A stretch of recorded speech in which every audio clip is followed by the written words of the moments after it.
जय हिंद दोस्तों, एक बार फिर आपका अपना चैनल सिग्मा आर्ट्स क्लासेस विरोल में स्वागत है। जैसा कि आप सब जानते हैं कि इस चैनल पर बहुत सारे मतलब कि 10th और 11th तथा 12वीं के बहुत सारे बुक का निचोड़ पीडीएफ वगैरह वगैरह सब क्लियर किया गया है, बताया गया है मेरे द्वारा।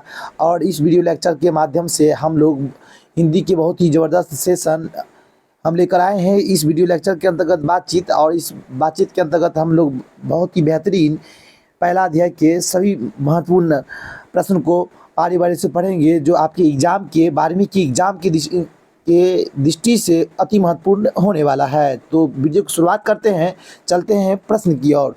अगर हम में वाक शक्ति न होती, अर्थात हम में अगर कंठ नहीं होता जिसके कारण हम बोल पाते हैं, तो क्या होता। तो अगर हम में वाक शक्ति नहीं होती ना, तो जितने जहाँ पर भी सृष्टि दिखाई देती है मनुष्य को, सभी वहाँ सभी गूंगा प्रतीत होता और सभी लोग चुपचाप बैठे रहते, कि घर किसी कोना में बैठे रहते। चूंकि हम लोग अभी जो बोल करके एक दूसरे के सामने सुख दुख का अनुभव करते हैं ना, वाक शक्ति नहीं होने के कारण, वाक शक्ति नहीं होने के कारण ऐसा अनुभव हम लोग नहीं कर पाते। वाक शक्ति नहीं रहने के कारण ऐसा अनुभव नहीं कर पाते। प्रश्न संख्या 2 बहुत ही अति महत्वपूर्ण है। प्रश्न संख्या 2 इस प्रकार है, बातचीत के संबंध में बेन जॉनसन और एडिसन का क्या विचार है। तो एडिसन के द्वारा क्या बोला गया था, ध्यानपूर्वक सुनिएगा। एडिसन के द्वारा बोला गया कि असल में जो बातचीत जो होती है ना, तो दो व्यक्ति के बीच में बातचीत होती है। चूँकि जब दो व्यक्ति होते हैं ना, तो तभी अपने दिल की बात एक दूसरे के सामने रख पाते हैं या बता पाते हैं। जब ये दो या दो से अधिक व्यक्ति के बीच में अगर बातचीत होती है, तो राम रमोवल हो जाता है। अर्थात मतलब क्या चीज़, एक दूसरे के बात को सही से ढंग से जान नहीं पाते हैं। और जब दो या दो से अधिक अर्थात 4 व्यक्ति से अधिक बातचीत होती है, तो उसे राम रमोवल के सेंस में रखा भी जाता है। बेन जॉनसन के द्वारा बोला गया कि सच है, जब तक मनुष्य बोलता नहीं है ना, तो उसका गुण दोष प्रकट नहीं होता है। आपको ध्यान रखना है। मान चलिए आपके सामने एक कोई अगर व्यक्ति है, तो जब तक उस आपसे बातचीत नहीं करेगा, बोलेगा नहीं, तब तक आप उस पर कैसे यकीन कीजिएगा कि ये अच्छा आदमी है या खराब आदमी है। गुण गुण मने अच्छाई और दोष मने बुराई। अर्थात बोलने के कारण ही व्यक्ति की अच्छाई या बुराई की पहचान हो पाती है। और लोग एक दूसरे के बारे में जानते भी है, और मनुष्य के रूप का भी साक्षात्कार बोलने के कारण ही हो पाता है। प्रश्न संख्या 3 अति महत्वपूर्ण है। आउट ऑफ कन्वर्सेशन क्या है। तो यूरोप के लोगों में बातचीत, यूरोप महादेश में जो देश आते हैं ना, कम से कम 50 देश आते हैं। तो 50 जो देश है यूरोप में, यूरोप के लोगों में बातचीत करने की हुनर को आर्ट ऑफ कन्वर्सेशन के रूप में हम लोग जानते हैं। आर्ट ऑफ कन्वर्सेशन मतलब क्या होता है, बातचीत करने की कला, बातचीत करने की कला, बातचीत करने की कला, करने की कला को आर्ट ऑफ कन्वर्सेशन कहते हैं। ये अक्सर यूरोप के लोगों में पाया जाता है। यूरोप जो चूँकि महादेश है, यूरोप महादेश के अंतर्गत बहुत लगभग 50 देश आते हैं। यही अति महत्वपूर्ण है, इसको भी ध्यान रखेंगे आप लोग, क्योंकि यहाँ के लोग अपनी चतुराई के माध्यम से इस ढंग से बातचीत करते हैं ना, तो ऐसा लगता है कि मतलब कि सामने वाला दिल तक छू गया, जिन्हें सुनकर लोगों के कान को भी सुकून मिलता है। इस प्रकार हम कह सकते हैं कि आर्ट ऑफ कन्वर्सेशन मनुष्य के द्वारा जो आपस में बातचीत करने की जो उत्तम कला है ना, उसे ही आर्ट ऑफ कन्वर्सेशन कहा गया है। और जिसके द्वारा मनुष्य अपने बातचीत के अंदाज में वो आनंद बनाता है। क्या बनाता है, आनंदमय बनाता है। प्रश्न संख्या 4 इस प्रकार है, अति महत्वपूर्ण प्रश्न है ये, ध्यानपूर्वक सुनिएगा। मनुष्य में के बातचीत का उत्तम जो तरीका होता है ना, वो क्या हो सकता है, इसके द्वारा वह कैसे अपने नया संसार को रचना कर सकता है। तो मनुष्य के बातचीत का सबसे उत्तम तरीका आत्मवार्तालाप होता है। चूँकि मनुष्य अपने अंदर एक ऐसी शक्ति को, लेखक के द्वारा बालकृष्ण भट्ट के द्वारा बोला जा रहा है कि प्रत्येक मनुष्य के शरीर में एक ऐसी शक्ति है, जिसके कारण वह उस शक्ति को जगाने का प्रयास करे, अर्थात जिसके कारण वह अपने आप से बातचीत कर लिया करे। आत्मवार्तालाप से मनुष्य को अपने पर क्रोध का नियंत्रण होता है। इसके कारण ही आत्मचेतना का विकास हो पाता है। अतः मनुष्य को चाहिए कि अपनी जिह्वा पर अर्थात वाणी पर काबू रखे, क्योंकि मधुरता भरी वाणी को ही बोले, कर्कशता को दूर करे, नहीं तो प्रॉब्लम भी हो सकती है।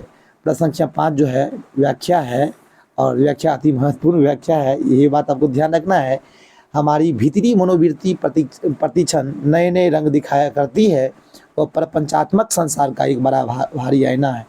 इस प्रकार के अगर प्रश्न अगर दिया रहेगा ना, तो आपको दिमाग आईना दिया रहेगा, प्रपंचात्मक संसार दिया रहेगा, नए नए रंग दिखाया दिया रहेगा, जैसी चाहे वैसी मतलब कि सुख देख लेना, कोई दुर्घट बात नहीं होती है। तो इस प्रकार का प्रश्न दिया रहेगा, तो आपको ध्यान रखना है।